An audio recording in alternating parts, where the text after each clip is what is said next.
Hey everybody, I am back today with a new video featuring the Cocoa Vanilla Studios Storytellers Collection.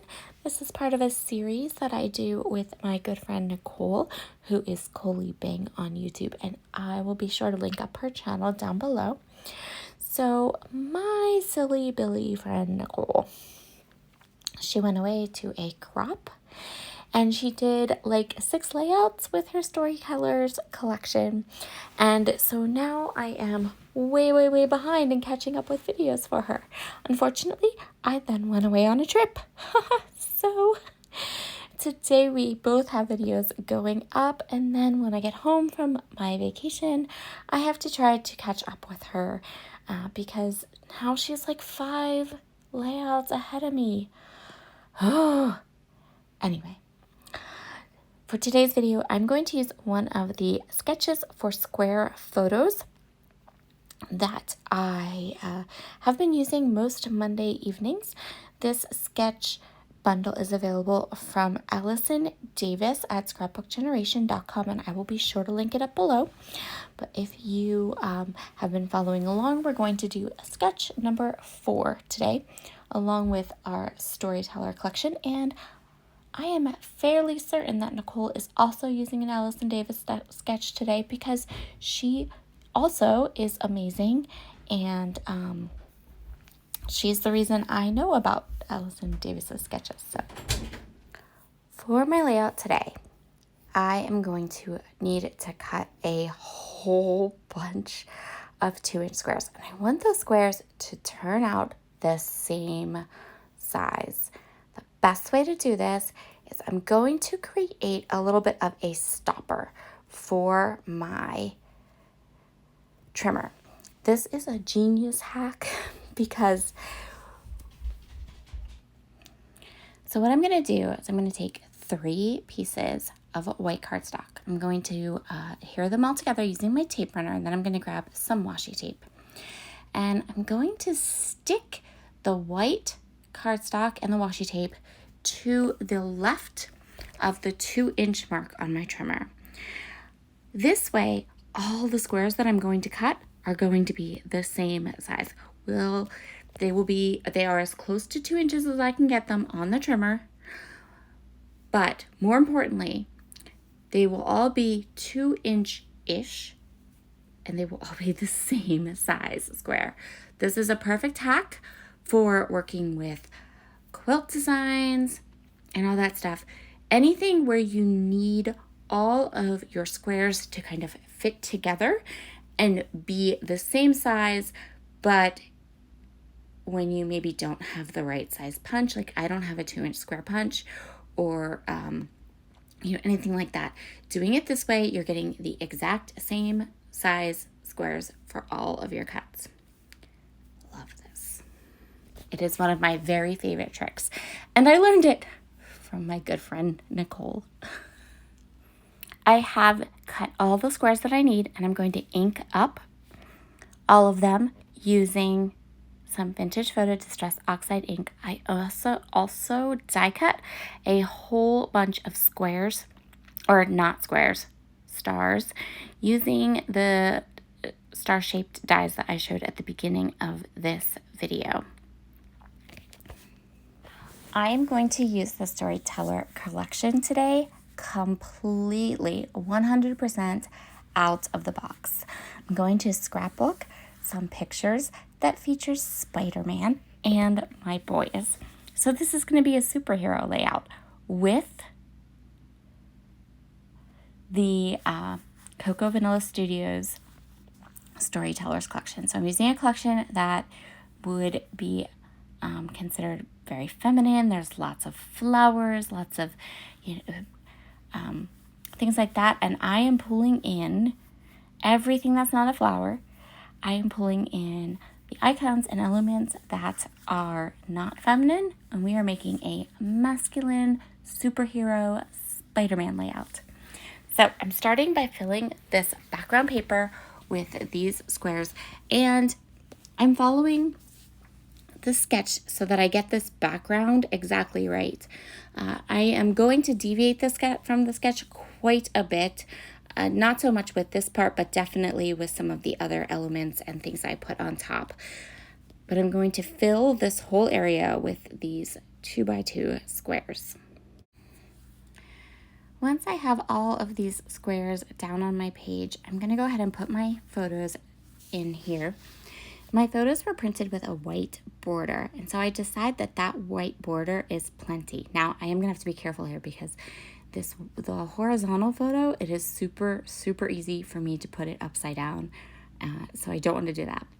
I'm going to go ahead and adhere down both of my photos, and then I'm going to embellish with some stickers and some enamel dots and different things. And I'm going to add some journaling as well as a title. So I'm going to get these into place. It's going to take me a minute here. I was thinking that I was going to tuck things under and around the photos, and so I went ahead and I wasn't adding too much tape on there, but then it wasn't sticking. And anyway, you know. I'm going to go ahead and pair my die cut stars with some of the phrase stickers from the sticker sheet, and I'm going to pop them up using some Big Mama foam tape. And while I do that, let's talk about my photos. So the town that I live in is the hometown of Steve Ditko.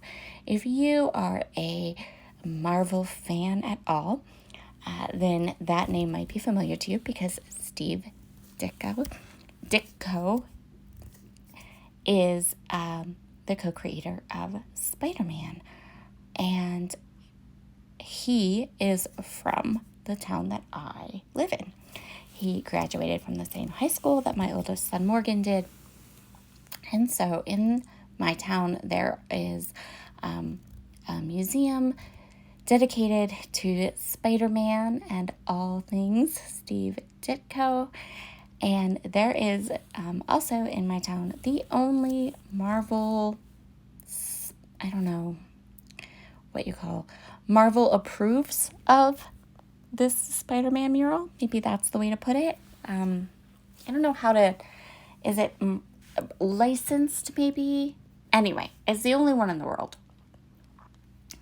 And so I have these photos of the boys by the Spider-Man mural, and I have a photo that I took when we were downtown the one day, and I got the light just right with the beautiful sky and everything. And I want to write a little bit about the Marvel mural that's in our town, what makes it special, the fact that Morgan graduated from the same high school as the co-creator of Spider-Man, that kind of thing. So I'm going to choose some stickers that have journaling blocks on them, space for me to write these kind of little fun tidbits. And then I'm going to choose a couple places to add some of these stars with the clusters and the foam tape. I'm keeping things very simple.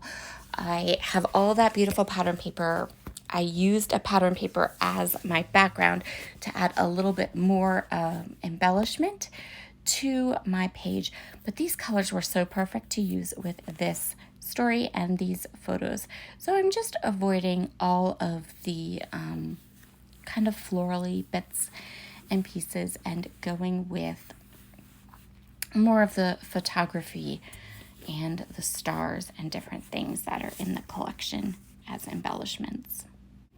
Next, I'm going to grab my Arteza, which is my favorite white gel pen right now, and I am going to add some faux stitching around all of the dark colored squares just for a little extra detail. You saw me use, I'm going to use that sticker that says Picture Perfect, and I'm just going to use that as my title. I have a lot of phrase stickers on this page that say things like, I got the shot, and stuff like that, because I was pretty impressed with my photos this particular day, and that I was able to kind of get them the way I wanted. So I'm just adding all of this white pen detail around some of the squares, and then I'm going to go in with a black pen and I'm going to draw like some wonky lines around some of the other squares, but I'm doing these kind of outside of the squares. They're not going to be like stitching lines, they're like outside the squares. And then I still have a couple of the tiny stars left, so I'm going to kind of place them onto those wonky doodly borders. That's what they are. They're doodly borders that I have around some of the other squares. And this just adds a little bit more whimsy, a little bit more detail, a little bit more embellishment to this page. And I absolutely love how I was able to do this. I was a little worried when I first started. I'm like, can I do this? But if you look at my photos, like that blue and that yellow and that green was so perfect. The colors in the mural went with the colors in this collection so perfect. So I had to give it a try and try to do a page that was completely off theme for this particular line. And I am ecstatic because I think it turned out perfect. I was really happy with myself because I didn't use a lot of embellishments, die cuts, things like that. I really had to stretch a little bit creatively, and I think it turned out really nice. So once I have those doodly borders with the tiny stars kind of attached to them, I'm going to avoid the puffy hearts altogether, but I am going to add some of the little puffy dots to each of these little clusters with the small stars. And that is where we are going to call this page all done. Thank you so much for joining me today. Please be sure to head over and check out Nicole's video. I'm sure it is fabulous. And I hope that you all have a wonderful week. Below in the description box, you will find Nicole's channel as well as a link to Allison Davis's sketches.